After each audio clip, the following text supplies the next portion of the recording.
product, I want to buy it from you, but because of the high return rates or because of the high defect rates on this, we need to talk about a different type of pricing situation.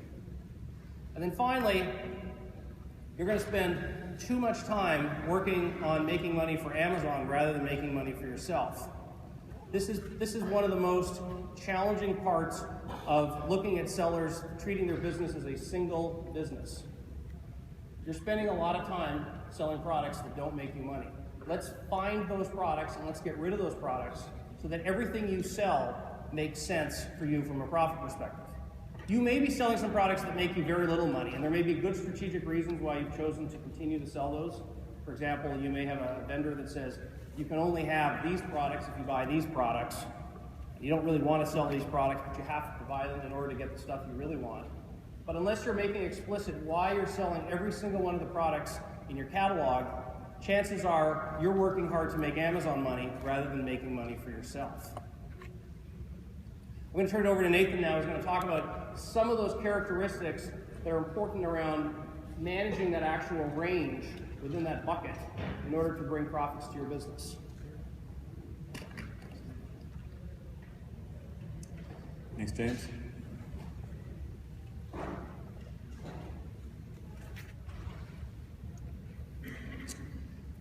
As James noted, I will be focusing on the price side of things. The first point I'd like to discuss regarding Amazon pricing is a tool called Automated Pricing Tool, also known as repricing software. What is it? What is an automated pricing tool? It functions exactly as it sounds. It allows a seller to automatically reprice their products in a bulk fashion based on certain guidelines that they set. For sellers with, I would say, more than a handful of products, having this tool can be critical. Auto pricing software gives you the control of two important things. Number one, gives you the ability to lower pricing in an automated fashion so that you can stay competitive when competition lowers their price. And number two, gives you the ability to raise pricing when the opportunity is there. You don't want to be priced too low unnecessarily.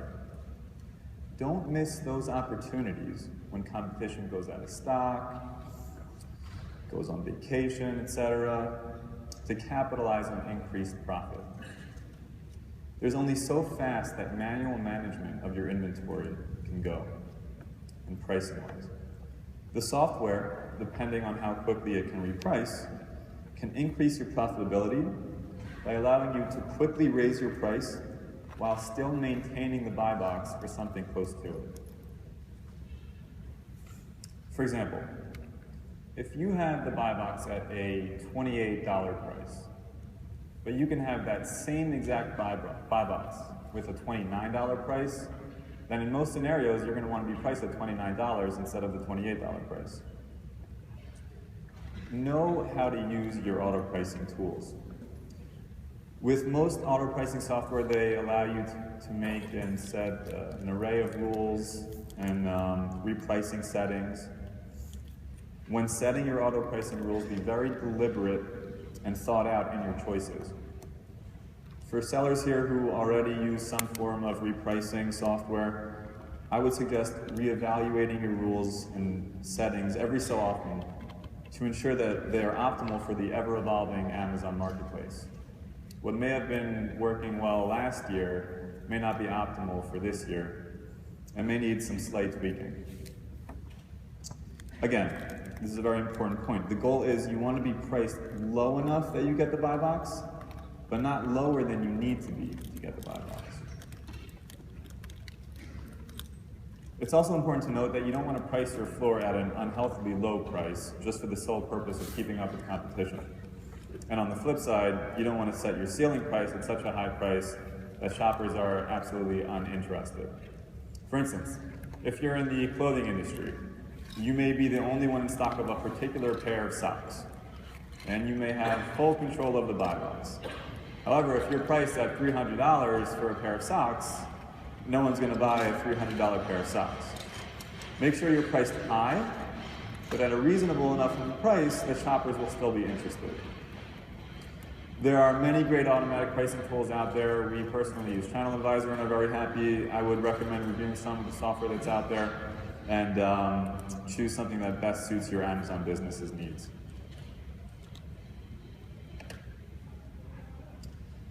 The next pricing strategy point that I'd like to discuss is FBA, Fulfillment by Amazon. There are many advantages of selling through FBA. One of the advantages is that Amazon gives FBA sellers priority over merchant-fulfilled sellers when it comes to the coveted buy box.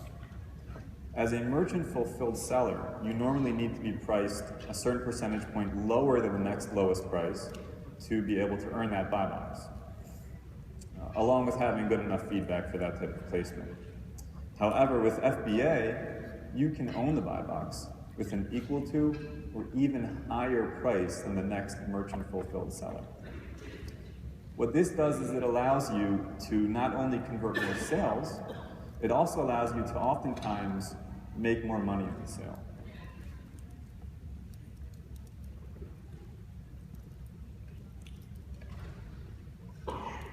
Here is a slide to illustrate this point. Note how limited goods FBA is priced at $34.99, while the merchant-fulfilled seller encircled to the right is selling the product at $22.99 with $9.13 for shipping costs. That brings their total sale price to $32.12. Again, we have FBA, $34.99, and merchant-fulfilled to the right, $32.12 total price. As you can see, the FBA seller has the buy box at a price almost $3 more than the merchant-fulfilled seller. That's almost a 10% difference in price. Here's another slide to illustrate. Take a look at the price on this super cute Captain America nightlight. Even though the FBA seller is priced $1.52 higher than the merchant-fulfilled competition, he nonetheless has the buy box. Again, that's around a 10% difference. Now, this current FBA pricing advantage can always change. As our speakers have noted, it's always changing at Amazon. However, for the time being, this is how it works. And I personally think that this FBA pricing advantage will not be changing anytime soon. If anything, I can only see it becoming more of an advantage. As Amazon continues to grow FBA, the advantages of FBA are just becoming that much more highlighted. Remember, FBA relatively is still very young. There are many reasons why Amazon started FBA, but one of the reasons I think they started the service is so that they can expose their amazing order fulfillment service to more and more of their customers. And as Amazon continues to improve on their supreme order fulfillment service, I only see them continuing to market that outstanding service. And one of the best marketing tools for this service is placing an FBA seller in the buy box so that they can share their order fulfillment service with as many shoppers as they can.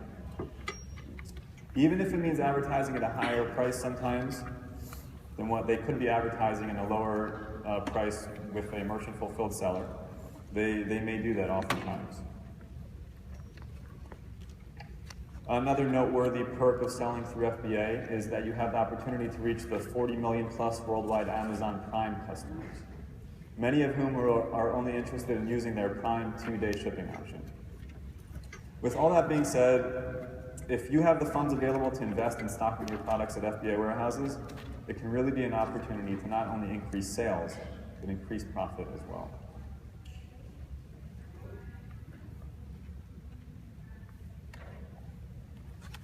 My third pricing strategy focus